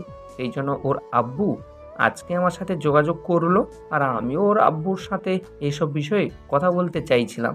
তখনই ওরা জানালো ওদের ছেলে অন্য কাউকে পছন্দ করে। অনেক অনেক অনেক ধন্যবাদ আব্বু। এই বিয়েটা হলে আমি কখনোই ভালো থাকতে পারতাম না। যাকে চিনি না জানি না তার সাথে কি করে ভালো থাকতাম বলো? আমার জীবনের সবচেয়ে বেশি খুশি আজকে। আব্বু তোমাকে কখনো বলা হয়নি আমি তোমাকে অনেক বেশি ভালোবাসি। সবচেয়ে ভালো বাবা তুমি। ভদ্রলোকের মাথায় হাত বুলিয়ে দিলেন, মাথায় চুমু খেলেন। মেয়ে এত খুশি দেখে উনি বুঝতে পারলেন এই বিয়েটা হলে কত বড় একটা ভুল হতো। মিথিলা আব্বু আম্মুর সাথে কথা বলা শেষ করে তাড়াহুড়ো করে রুমে আসলো। ভাবলো ওর বিয়েটা ঠিক হচ্ছে না, সেটা অন্তত একটাবার ওর বেস্ট ফ্রেন্ড সুইটিকে জানানো উচিত। গত কয়েকদিনে ওর সাথে কোনো যোগাযোগ হয়নি, আর মেয়েটা ওকে কখনো কল করে ডিস্টার্ব করেনি। আচ্ছা, তাহলে কি ঈশানের থেকে বিষয়টা সুইটি জানতে পারলো? বিষয়টা নিয়ে ভাবতে লাগলো মিথিলা। ভাবনার মাঝে কয়েকবার কল করলো, কিন্তু বারবার কলটা কেটে যাচ্ছে। কল কেটে যাচ্ছে দেখে মিথিলা অনেকবার মেসেজ করলো, অনলাইনে পর্যন্ত কল করলো, কিন্তু মেয়েটা কল রিসিভ করলো না। শেষে ফোনটা অফ করে দিল। বুঝতে পারলো যে রাগ করেছে। কতবার চেষ্টা করলো মেয়েটা, তারপরও যোগাযোগ করা সম্ভব হলো না। মনে হলো পরদিন কলেজে গিয়ে অন্তত ওকে একটা সরি বলে দেওয়া উচিত। এত বড় একটা কাণ্ড ঘটলো আর ওকে কিছু জানানো হয়নি। আসলে মিথিলা ভেবেছিল জোর করে হলেও অন্তত বিয়েটা হয়ে যাবে, তাই মনটা খারাপ ছিল। কাকে কি বলবে ভেবেই পাচ্ছিল না, তাই কারোর সাথে কথাই বলেনি। আব্বু আম্মুর সাথে পর্যন্ত কথা বলা বন্ধ করে দিয়েছিল। তাতে আব্বু আম্মু বুঝতে পেরেছিল মেয়েটা বিয়েটা করতে চায় না। মিথিলা ওদের বাসার ল্যান্ডলাইনেও কল করলো, কিন্তু কেউ কল রিসিভ করলো না। পরদিন মিথিলা খুব হাস্যোজ্জ্বল চেহারা আর ফুরফুরে মেজাজ নিয়ে কলেজে আসলো। কলেজে এসে সুইটিকে কোথাও পেল না মিথিলা। অনেকক্ষণ যাবৎ অপেক্ষা করার পরও যখন মেয়েটা আসলো না, তখন ওদের আরেক বান্ধবীকে মিথিলা বলতে লাগলো, হ্যাঁ রে নীলা, কী হয়েছে বলতো? সুইটিকে গতকালকের থেকে কল করে যাচ্ছি, কোথাও পেলাম না। অনলাইন অফলাইন কোথাও ওর হদিস নেই। তার উপরে এতগুলো দিন ধরে ওর সাথে দেখা হয় না। আর আজকে কলেজে আসলাম, ভাবলাম ওর সাথে দেখা হয়ে যাবে। ওর সাথে যে এতদিন কথা বলিনি, যোগাযোগ রাখিনি, সেটার জন্য বোধহয় রাগ করে আছে। তাই সরি বলে দেবো। মিথিলার এরকম ধারা কথাতে ওর বান্ধবীরা কেমন ফ্যাল করে ওর দিকে তাকিয়ে রইল।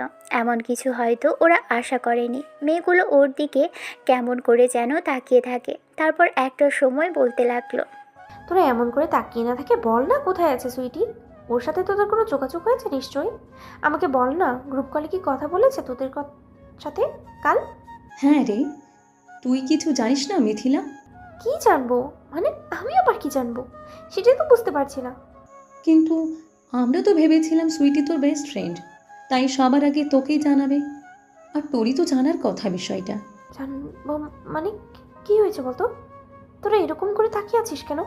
তোদের কথা শুনে আমি কিন্তু আমার ভালো ঠেকছে না। কি হয়েছে বল না। গত 2 দিন আগেই সুইটির ভাইয়ের খুব বাজেভাবে একটা অ্যাক্সিডেন্ট হয়েছে। তুই জানিস না? ছেলেটার অবস্থা নাকি খুবই ক্রিটিক্যাল। বাঁচবে কিনা মরবে সেটাও নাকি ডক্টর বলেনি। ঈশানের অ্যাক্সিডেন্টের কথাটা শোনার সাথে সাথেই মিথিলার মুখটা কালো হয়ে গেল। মেয়েটা চুপচাপ সেখানেই দাঁড়িয়ে রইল। ওর চোখে পানি টলমল করে উঠল। তারপর আবারও পরক্ষণে মনে হতে লাগলো যে ওরা মজা করছে।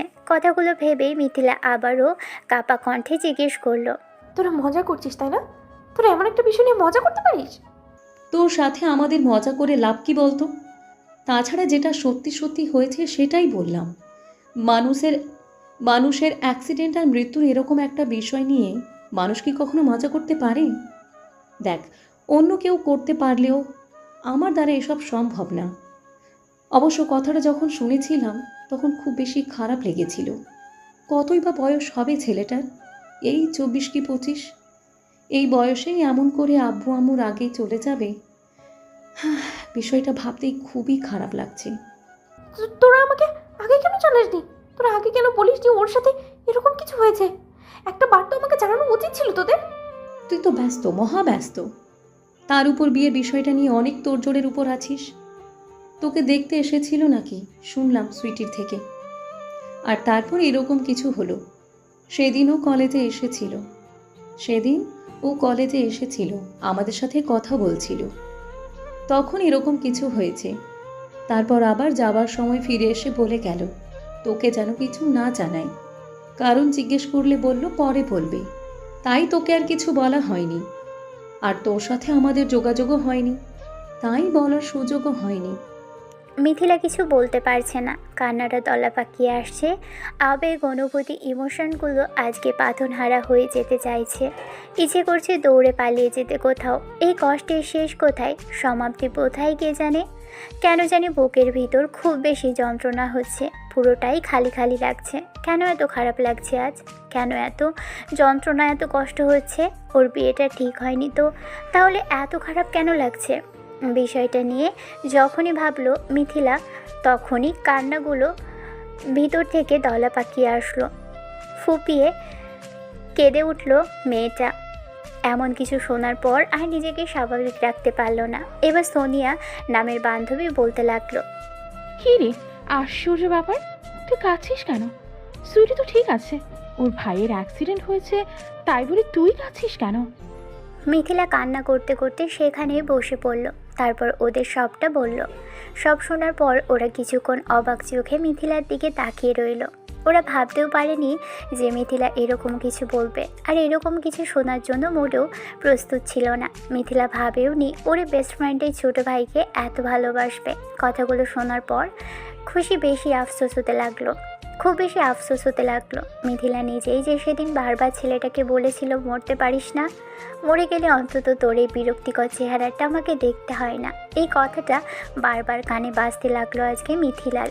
মিথিলা কান্না করতে করতে অনেকক্ষণ যাবৎ নিজেকে দোষারোপ করতে লাগলো। শেষে নীলা আর সোনিয়া বিষয়টা বুঝতে পেরে মিথিলাকে জোর করে বাসায় নিয়ে গেল।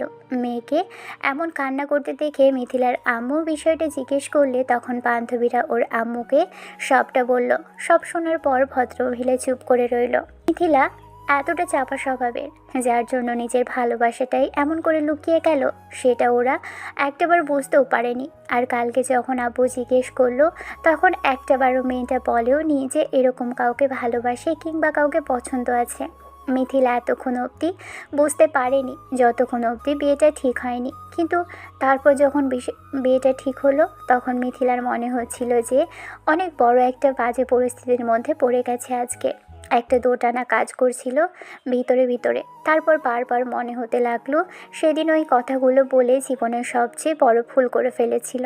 মিথিলার এখন তো মনে হচ্ছে যে এমন করে কেন বলতে গেল ছেলেটাকে, না হলে আজকে হয়তো ছেলেটা সুস্থ থাকতো আর জীবন মৃত্যুর মাঝখানে থাকতো না। এত বড় একটা কথা ওকে বলে কত বড় জীবনে ভুল করেছে আজকে মিথিলা সেটা বুঝতে পারলো। তাহলে কি এমন হয়েছিল যার জন্য এমন করে অ্যাক্সিডেন্ট হলো? ওর কাছেই আসছিল কি, নাকি খুব বেপরোয়াভাবে গাড়ি চালাচ্ছিল ভেবে ওকে হারিয়ে ফেলবে, তাই এমন কিছু ভেবেই অনেক কান্নাকাটি করছিল মিথিলা, তাই হয়তো এরকম করে অ্যাক্সিডেন্ট করে ফেললো। শেষে মিথিলার আম্মু যখন ওকে বিষয়টা নিয়ে সান্ত্বনা দেওয়ার চেষ্টা করলো, মিথিলা ফুপিয়ে কেঁদে উঠল আর বারবার করে বলতে লাগলো, আমার জন্যই সব কিছু হয়েছে। আমি এরকম করে ওকে কষ্ট দিয়েছি। আমি বুঝতে পারিনি ওর ভালোবাসাটা আব্বু। জুনিয়র বলে সব সময় তুচ্ছ তাচ্ছিল্য করেছি। একটাবার ভালোবাসাটা বোঝার চেষ্টা করিনি। আমার জন্যই সব কি হয়েছে। আমি এর জন্য শাস্তির উপযুক্ত। তোমরা আমাকে শাস্তি দাও, তারপরে বলো কি করলে ও ফিরে আসবে। এখন আমার মনে হচ্ছে জীবনের সবচেয়ে বড় ভুলটা বোধহয় আমি করেই ফেললাম আম্মু। আমার জন্যই আজকে এরকম কিছু হয়েছে। দেখো, আমি ভাবতেও পারিনি যে এরকম করেও অ্যাক্সিডেন্ট হয়ে যাবে। গত 2 দিন আগে রাতে এরকম কিছু একটা আমি স্বপ্ন দেখেছিলাম, কিন্তু সেই স্বপ্নটা যে সত্যি হয়ে যাবে আমি ভাবতে পারিনি।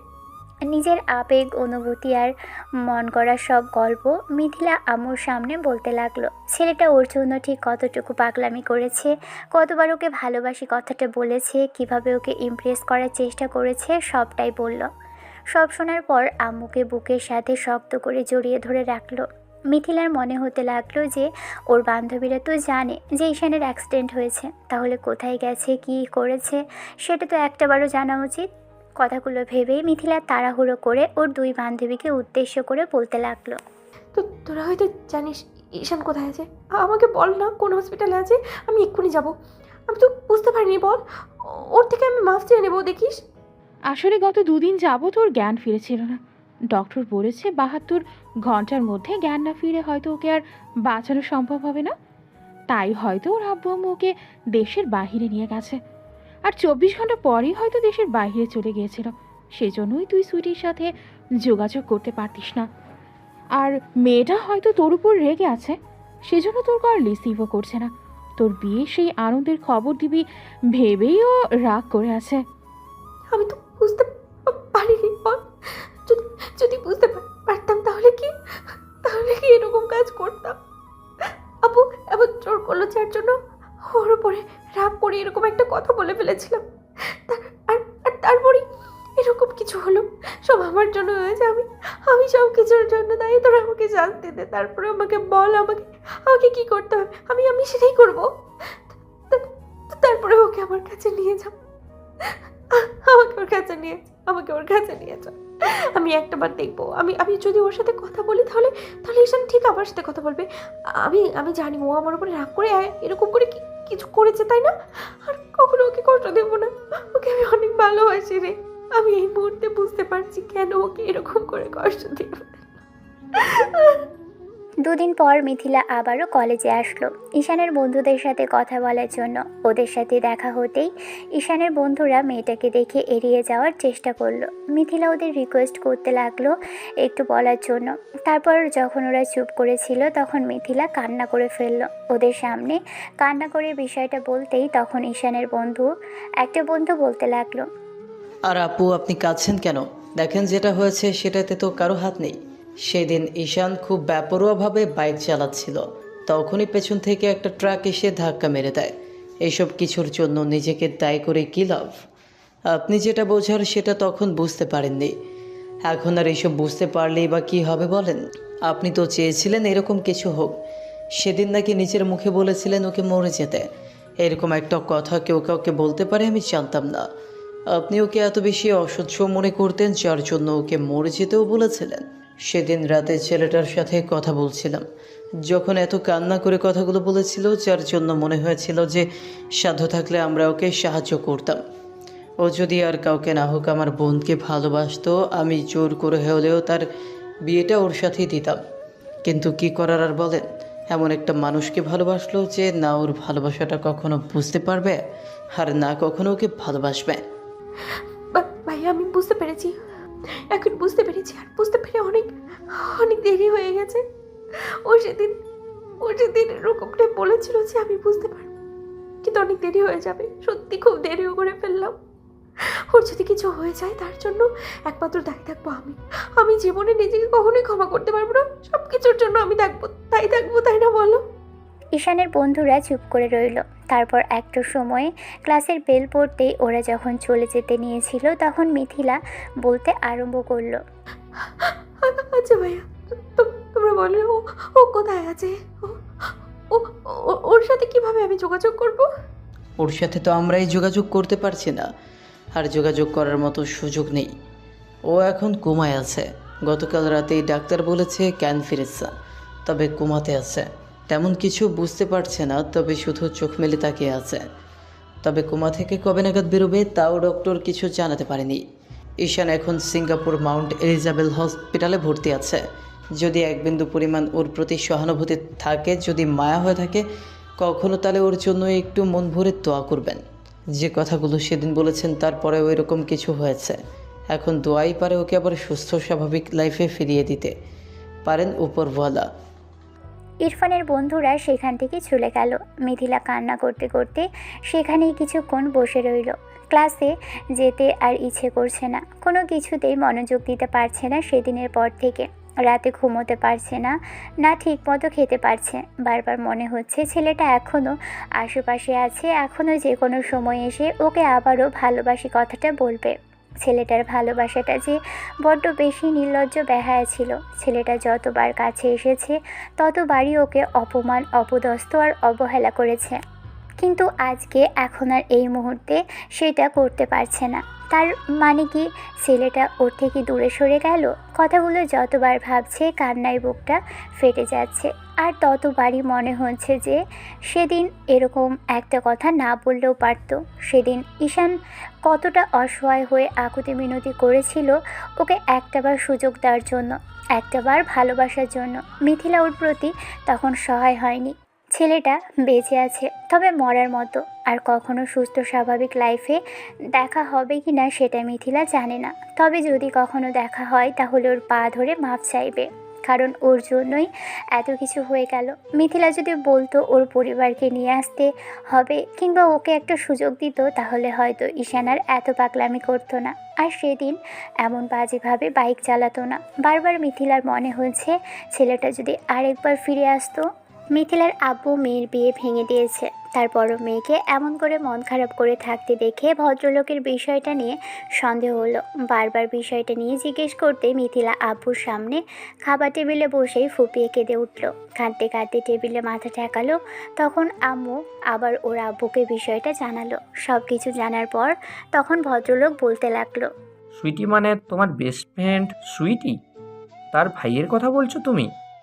হ্যাঁ, আমি ওর কথাই বলছিলাম। তোমার মেয়ে এতদিন বুঝতে পারেনি, আর যখন বুঝতে পারলো তখন অনেক দেরি হয়ে গেছে।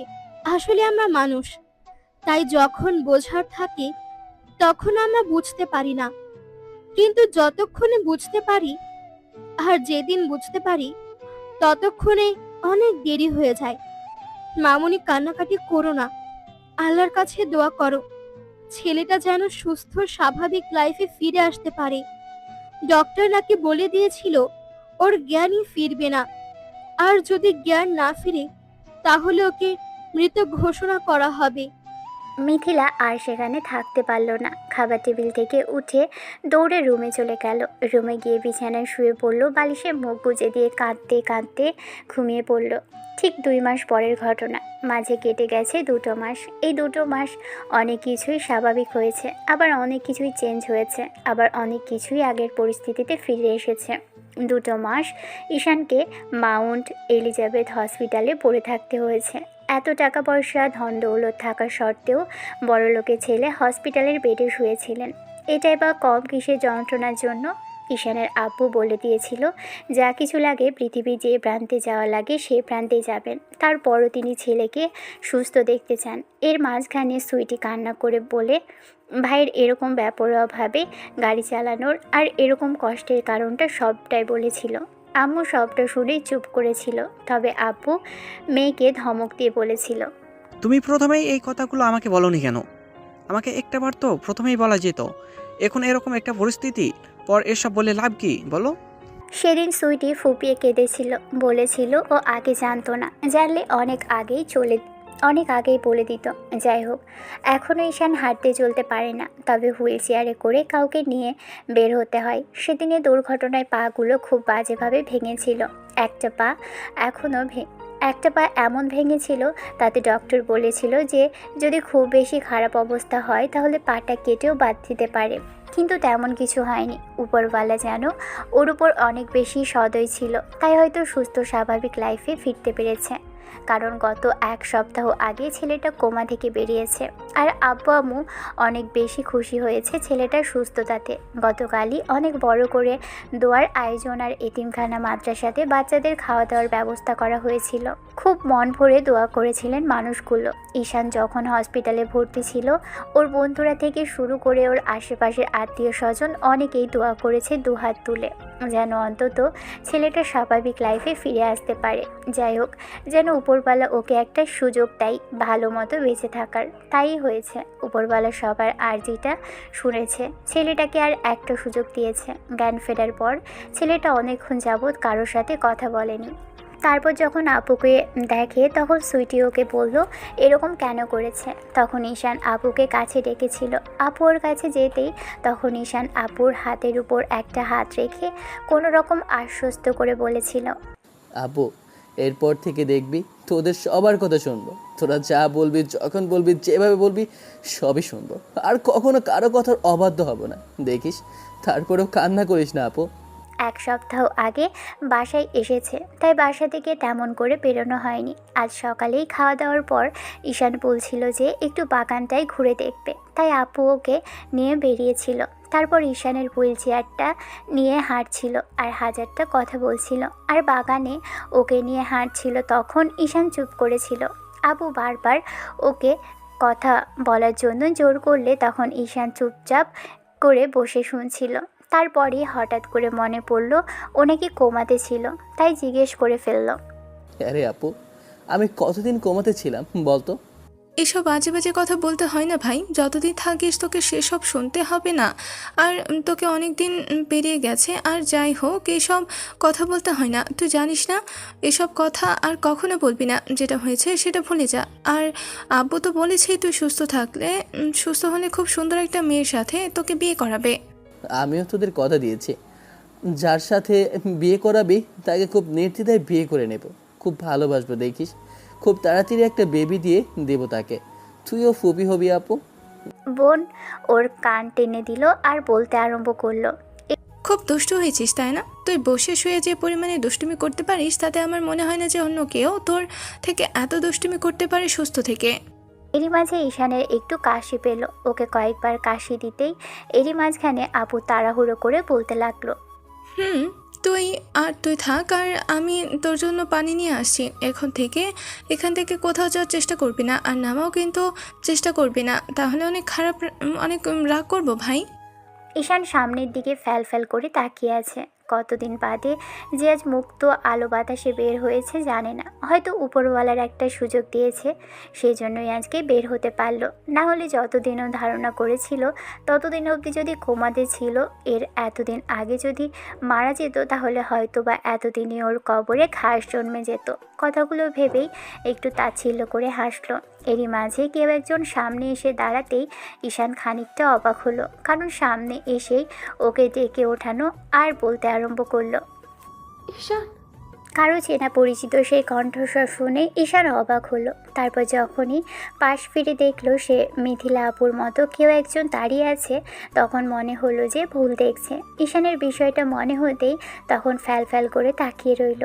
মেয়েটার একটু এগিয়ে এসে সামনে দাঁড়ালো, ছলো নয়নে ওর দিকে তাকিয়ে আছে মিথিলা। ঈশান বিষয়টা বুঝতে পারলো, সত্যিই মিথিলা এসেছে। তাই আপুকে কয়েকবার ডাকলো। কয়েকবার ডাকতেই আপু তাড়াহুড়ো করে এসে তারপর ওকে এমন করে থাকতে দেখে বলতে আরম্ভ করলো। কি হয়েছে ভাই, তুই এমন করে ডাকছিস কেন? না মানে আসলে আপু, তোর বান্ধবী এসেছে। সামনে থেকে এরকম কিছু শোনার পর এবার সুইটি আপু তাড়াহুড়ো করে সামনের দিকে তাকাতেই দেখলো মিথিলা 2 চোখ ভর্তি পানি নিয়ে ওর দিকে তাকিয়ে আছে। এমন কিছু দেখে এবার সুইটি আপু বেশ খানিকটা বিরক্তি নিয়ে বলতে আরম্ভ করলো। তুই তুই এখানে কেন এসেছিস? নাকি দেখতে এসেছিস যে আমার ভাই মরে গেছে কিনা? আর আর কি চাই তোর আমাদের কাছে বল তো? সুইটির এমন কথা শুনে মিথিলা ফুপিয়ে কেঁদে উঠল। তারপর এসে ঈশানের পায়ের কাছে বসে পড়ল। ঈশান আপুকে চেয়ারটা সরিয়ে ফেলতে বললেই আপু ওর দিক থেকে সরিয়ে ফেললো আর বলতে আরম্ভ করলো। আপু, আমাকে একটু রুমে দিয়ে আসবে? আমার এখানে থাকতে ভালো লাগছে না। তারপর তোরা না হয় কথা বল। কোথাও যাবে না তুমি। আমি তোমার সাথে কথা বলার জন্য এসেছি। আমি আমি ভুল করেছি ঈশান। আমি বুঝতে পারিনি তোমার ভালোবাসাটা। বিশ্বাস করো, আমি যেদিন থেকে বুঝতে পেরেছি একটু একটু করে কষ্ট পাচ্ছি। আমি বুঝে গেছি যে জীবনে কত বড় ভুল সেদিন করেছি তোমাকে ওইরকম করে ফিরিয়ে দিয়ে। আর কখনো এরকম হবে না। একটাবার আমাকে একটা সুযোগ দাও। দেখো দেখো, এরপর থেকে তোমার সব কথা শুনবো। তুমি একটা সুযোগ চেয়েছিলে না, এখন আমি তোমার কাছে সুযোগ চাই। Please Ishan, please. ঈশান কোনো কথা বলল না। আপু নিজের মতো করে মিথিলাকে বকাঝকা করলো। অনেকক্ষণ যাবৎ বকাঝকা করে তারপর একটা সময় ঈশানকে নিয়ে রুমের দিকে চলে গেলে এরই মাঝখানে মিথিলাও বাসার ভিতরে আসলো। তারপর এসে ঈশানের আম্মুকে বিষয়টা জানালো। অনেকক্ষণ যাবৎ কান্নাকাটি করতে তখন আম্মু মাথায় হাত রেখে বলতে লাগলো। দেখো মামুনি, আমরা তোমাকে কোনো রকম দোষারোপ করছি না। যেটা হয়েছে আমার ছেলের কপালে লেখা ছিল, সেটা আর আমরা জানতাম না যে এরকম কিছু হচ্ছে। তাহলে আমরা অনেক আগেই আমাদের ছেলেকে বারণ করে দিতাম, কিন্তু ও অনেকটা জেদি, যেটা একবার বলে সেটাই করে ছাড়ে। এর জন্য তোমার পিছনে পড়েছিল। আন্টি, আমি জানি তোমরা আমার উপরে রাগ করে আছো। দেখো, আজকের পর থেকে আমি সব ভুল শুধরে নেব। তোমরা আমাকে শুধু একটাবার বলো কি করতে হবে, আমি সেটাই করব। তারপর অন্তত আর আমাকে এরকম করে কষ্ট দিও না। আমি থাকতে পারছি না ওকে ছেড়ে। আমি যখন থেকে জানতে পেরেছি ঈশানের অ্যাক্সিডেন্ট হয়েছে, তখন থেকে নিজেকে খুব বেশি অপরাধী মনে হচ্ছে। নিজেকে খুব বেশি ছোট মনে হচ্ছে। আমি বুঝতে পেরেছি আমার জীবনের প্রকৃত ভালোবাসা ছিল ঈশান, কিন্তু আমি সেটা বুঝে উঠতে পারিনি। দেখো, আজকের পর থেকে আমি শুধু তোমার ছেলের সব কথাই ভাববো। আমি আব্বু আম্মুকে রাজি করাবো, ওরাও চলে আসবে এখানে। দেখো, আমার বিয়ের কথা বলতে কোনো দরকার নেই এসবের। তুই তোর মতো থাক, আমাদেরকে আমাদের মতো থাকতে দে। খুব তাড়াতাড়ি ভাই সুস্থ হলে আমরা খুব সুন্দর একটা মেয়ে দেখে বিয়ে করাবো। হোক সে গরিব ঘরে, কিন্তু তারপরও যেন তার মধ্যে কোনো অহংকার, তোর মতো অহংকার না থাকে। আর আমি ভুলে গেছি তুই আমার বেস্ট ফ্রেন্ড ছিলি। আজকের পর তুই আর এই বাড়িতে আসবি না। সুইটির সাথে অনেকক্ষণ যাবৎ কথা বলার চেষ্টা করেও মিথিলা পারল না, কারণ সুইটি ওর সাথে কথা বলতে চাইল না। শেষে মেয়েটা কান্না করতে করতে বাসায় গেল। এমন করে 7টা দিন ওদের বাসায় এসেছিল, কিন্তু তাতেও কোনো কাজ হয়নি। কেউ ওর সাথে তেমন করে কোনো কথাই বলেনি। শুধু ঈশানের আম্মু কথা বলেছে, আর ঈশান শুধু চুপ করে আছে আর ফ্যাল করে ওর দিকে তাকিয়ে থেকেছে। কারণ ছেলেটা ওর আব্বু আম্মুকে কথা দিয়েছে, আর যাই হোক কখনো কোনো মেয়ের কথা আর মুখ দিয়ে উচ্চারণও করবে না। আর আপু বলে দিয়েছে যে সুস্থ হওয়ার পর থেকে অফিসে যেতে হবে আর নিজেদের ব্যবসাটাই দেখবে।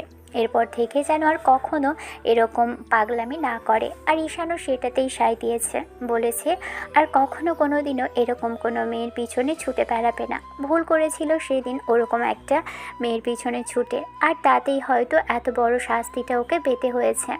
যাই হোক, এই ঘটনার 15 দিন পরে মিথিলা ওর আব্বু আম্মুকে নিয়ে ঈশানের পাশে আসলো। ঈশান অবাক হলো মেয়েটার এরকম কর্মকাণ্ড দেখে। তারপর অনেকক্ষণ যাবৎ ধরে ওদের মাঝে কথাবার্তা হলো। শেষে মিথিলার আব্বু অনেক রিকোয়েস্ট করলো মিথিলার সাথে ঈশানের বিয়েটা ঠিক করার জন্য, কিন্তু ঈশান তাতে কোনো কথা বলেনি, শুধু চুপ করেছিল। ঈশান মিথিলার আব্বু আম্মুর দিকে কিছুক্ষণ তাকিয়ে রইল। তখন ঈশানকে বিষয়টা জিজ্ঞেস করা হলে তখন ছেলেটা আব্বুকে উদ্দেশ্য করে বলল, আমার কিছু বলার নেই আব্বু, তোমরা যেটা ঠিক করবে সেটাই হবে। আমি এই ব্যাপারে কিছু বলতে চাইছি না। কি বলতে চাইছি না মানে, তোর জীবনের প্রশ্ন, তুই কিছু না বললে হয়, তুই যেটা বলবি সেটাই হবে। আব্বু আম্মু চেয়েছে তুই তোর সিদ্ধান্তটা জানিয়ে দে। যদি তুই বিয়েটা নাও করতে চাস তাহলে দেখবি আমরা অন্য কেউ তোকে জোর করবো না। মিথিলা কেঁদে ফেলল। তারপর ঈশানের পায়ের কাছে বসে মেয়েটা কেঁদে ফেলল। মিথিলা ওর একটা হাত দু হাতের মুঠোয় নিয়ে কিছুক্ষণ যাবৎ চুমু দিয়ে তারপর বলতে লাগলো, বেবি, আমার কথা শোনো। দেখো, আমি অন্যায় করেছি। আমাকে 2টা মাস কাটাতে হয়েছে তোমাকে ছাড়া। আমি এইটুকু শুকরিয়া আদায় করি আল্লাহর কাছে যে তোমাকে আমার হারাতে হয়নি, তুমি ফিরে এসেছো। রাগ করে আছো দেখে রাগটা আমি ঠিক ভাঙিয়ে নেব, কিন্তু রাগ করে থেকে বিয়েটাতে বারণ করে দিও না। আব্বু আব্বুকে আমিও অনেক বলে বলে রাজি করিয়েছি। এখন তুমি যদি এই বিয়েতে রাজি না হও, দেখো তাহলে আর আব্বুকে এখানে আনাতে সম্ভব হবে না। কেউ আমাদের বিয়েতে রাজি হবে না। দয়া করে অন্তত আর যাই হোক তুমি বিয়েতে বারণ করে দিও না। বিয়েতে বারণ করে দিলে পরবর্তীতে আবার তোমাকে হারিয়ে ফেলতে হবে ঈশান। আমি আমি বুঝতে দেরি করেছি, তার জন্য তুমি আমাকে শাস্তি দাও। বিয়ে করে দরকার হয় যত পারো শাস্তি দাও, তারপর এরকম চুপ করে দেখো না চান। দেখুন আপু, আমার কিছু বলার নেই। আব্বু আম্মু যেটা সিদ্ধান্ত নেবে সেটাই হবে। ওরা যদি বিয়েতে বারণ করে দেয় তাহলে সেটাই, আর যদি বলে বিয়েটা হবে তাহলে সেটাই। আমার পক্ষে আর কোনো কিছু সিদ্ধান্ত নেওয়াটা সম্ভব না। আর আমার মতো একটা পঙ্গু ছেলেকে আপনি কেনই বা বিয়ে করতে যাবেন? আর আপনাকে না কত বড় লোকের ছেলে বিয়ের প্রস্তাব দিয়েছিল? কত বড় লোকের ছেলের সাথে বিয়ে করে নিলে ভালো থাকতে চেয়েছিলেন, তাহলে কেনই বা আবার এখানে আসতে হচ্ছে আপনাকে? আমি তো সেটাই বুঝতে পারছি না। দয়া করে আপনি অন্তত কোনো পাগলামি করবেন না। আপনার সামনে আমি অনেক কেঁদেছি, অনেকবার হাতে পায়ে ধরতেও গিয়েছি, কিন্তু আপনি একটাবার আমার কথা শোনার চেষ্টাও করেননি। অন্তত আর যাই হোক, আমি এসব বিষয় নিয়ে কোনো কথা বলতে চাইছি না। আপনি যা ইচ্ছা তাই করতে পারেন, তবে আমার দিক থেকে কোনো সিদ্ধান্ত থাকবে না। আব্বু আম্মু যেটা চাইবে সেটাই হবে। ঈশানের আব্বু বুঝতে পারলো ছেলেটা রেগে আছে, তাই হয়তো এরকম কথা বলছে, কিন্তু দিন শেষে ও ঠিকই আবার আগের মতো হয়ে যাবে যখন মেয়েটার ভালোবাসাটা আবার সামনে থেকে দেখবে। আবার যখন মনে হবে না এখন আবার সব কিছু ঠিক আছে, আবার আগের মতো করে নেওয়া উচিত, তখনই ছেলেটা আবার আগের মতো হয়ে যাবে। কিন্তু ততদিন অবধি মেয়েটাকে কষ্ট করতে হবে, আর মিথিলাকে ওর সাথে সাথেই থাকতে হবে। ঈশানের আর মিথিলার বিয়েটা হলো 1 সপ্তাহ পরে। তবে ঈশান বিয়েটা করে নিলেও চুপ করেছিল। বিয়ের পর থেকে একটা কথাও মেয়েটার সাথে বলেনি। ঈশানও ভাবতে পারেনি এরকম একটা পরিস্থিতিতে মেয়েটাকে ওর বিয়ে করতে হবে কিংবা ওদের বিয়েটা হবে। তারপরও যখন বিয়েটা হয়েছিল ঈশান মনের দিক থেকে খুশি ছিল। ও কখনো কল্পনাও করেনি এত বড় বাজে পরিস্থিতির মুখ থেকে ফিরে এসে আবার সেই মেয়েটাকে বিয়ে করতে পারবে। বিয়েটা সাদামাটাভাবেই হয়েছিল। আব্বু আম্মু বলেছিল যদি পুরোপুরি সুস্থ হয়ে যায় ঈশান, তখন না হয় দুটো পরিবারের পক্ষ থেকে একটা রিসেপশনের অনুষ্ঠান করা হবে, আর সেটাই করা হয়েছিল। 2 মাসের মাথায় ঈশান পুরোপুরি সুস্থ হতেই তার 1 সপ্তাহ পরেই ওদের বিয়ের রিসেপশনের অনুষ্ঠান করা হয়। তারপর থেকেই ঈশান মেয়েটাকে আবারও আগের মতো করে ভালোবাসতে আরম্ভ করেছে, কিন্তু কখনো আর বলা হয়নি ওকে এতটা ভালোবাসে। এখন মিথিলা নিজে থেকেই ওর কাছে আসে, আর এই বিয়ের পর থেকে যতটুকু করা দরকার ততটুকু সেবা মিথিলা করেছে। মিথিলা নিজে থেকে ঈশানকে খাইয়েছে, গোসল করিয়েছে, তারপর ঘুম পাড়িয়েছে, ওর পাশে থেকেছে। মোট কথা যা যা করা প্রয়োজন ছিল স্ত্রী হিসেবে সবই করেছে। বাসায় আসার পর থেকে কয়েকটা দিন আপু এসব করলেও পরবর্তীতে যখন মিথিলার সাথে কথা আর বিয়েটা হয়ে যায় তখন মেয়েটা নিজে থেকেই এগুলো করতে আরম্ভ করে। মিথিলার মতো রাগী মেয়েকে স্বামী সেবা করতে দেখে ঈশান অনেকটা মুগ্ধ হয়েছিল। মেয়েটা আগে থেকে অনেকটা পাল্টে গেছে, কিন্তু কখনো বলা হয়নি ওকে আবার সেই আগের মতো ভালোবাসতে শুরু করেছে ঈশান। যাই হোক, আরও 15 দিন পরের ঘটনা। সেদিন মিথিলা আর ঈশান বাইক করে কোথাও একটা যাচ্ছিল। এত বড় একটা অ্যাক্সিডেন্ট হয়ে গেলেও এরপরেও যে ছেলেটাকে বাইক চালাতে দিবে আব্বু আম্মু, সেটা ঈশান কখনো ভাবতে পারেনি। কারণ মিথিলা আব্বু আম্মুকে বলে কয়ে তারপর নতুন করে একটা বাইক কিনে দিয়েছিল আব্বুকে বলে। শ্বশুরের টাকায় বাইক চালাচ্ছে ঈশান, কথাটা ভাবতেই হাসি পাচ্ছে। ঈশান সুস্থ হবার পর থেকে মিথিলা নিজে থেকেই প্রতি রাতে এসে ওর বুকে মাথা রাখে, ওকে চুমু খায়, ভালোবাসার কথা বলে। কিন্তু ঈশান তেমন করে রেসপন্স করে না, শুধু ওকে বুকের মাঝে জড়িয়ে ধরে রাখে। মিথিলার খুব ইচ্ছে হয় ঈশান যেন ওকে আদর করে ভালোবাসে। আজকে বাইরে বেরোনোর সময় মেকআপ পরেনি মিথিলা, আর ঈশানও মাস্ক পরেনি, তাই রাগারাগি করছিল মেয়েটা। তারপর মাঝ রাস্তায় আসলে ঈশানকে বারবার মেয়েরা তাকিয়ে থেকে দেখছিল। ছেলেটাকে অসম্ভব রকমের কিউট লাগছে আজকে। মিথিলা আসার সময় অনেকবার করে কাজল লাগিয়ে দিয়েছে ছেলেটাকে। তখন ঈশান বলেছে ও কি পাগলামি করছে। তারপর মেয়েটা ওকে জড়িয়ে ধরে বলেছিল যে এটা কোনো পাগলামি নয়, তবে ওর ভালোবাসা। ঈশান বাইক চালাচ্ছিল আর বারবার মেয়েটার দিকে দেখছিল। তখনই মিথিলাকে বাইকটা থামাতে বলল। ঈশান বাইকটা থামাতেই মিথিলা এবার ওর মুখটা ঘুরিয়ে নিয়ে তারপর ওর মুখে একটা মাস্ক পরিয়ে দিল। মিথিলার এরকম কর্মকাণ্ডে ঈশান একটু অবাক হলো। মেয়েটা বেশ খানিকটা বিরক্তি নিয়ে বলতে লাগলো, মেয়েদেরকে নিজের মুখ দেখাতে খুব বেশি ভালো লাগে না? আজকে একটাবার বাসায় চল, তারপর দেখাচ্ছি তোমার হিরোকে। আরে বাবা, এরকম করে রাগ দেখাচ্ছ কেন? আমি কি ইচ্ছে করে করেছি নাকি? আমি জানতাম যে এরকম কিছু হবে এখানে আসলে।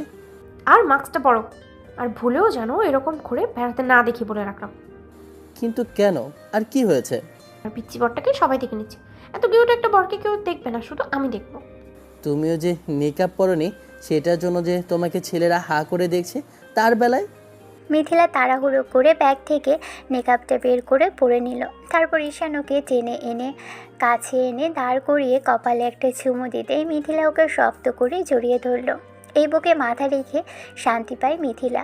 ভালো থাকুক ভালোবাসা। দেখা হচ্ছে অন্য কোনো দিন অন্য কোনো গল্পে। ততদিন পর্যন্ত সুস্থ থাকবেন, ভালো থাকবেন, আমাদের সাথে থাকবেন। ধন্যবাদ। আল্লাহ হাফেজ।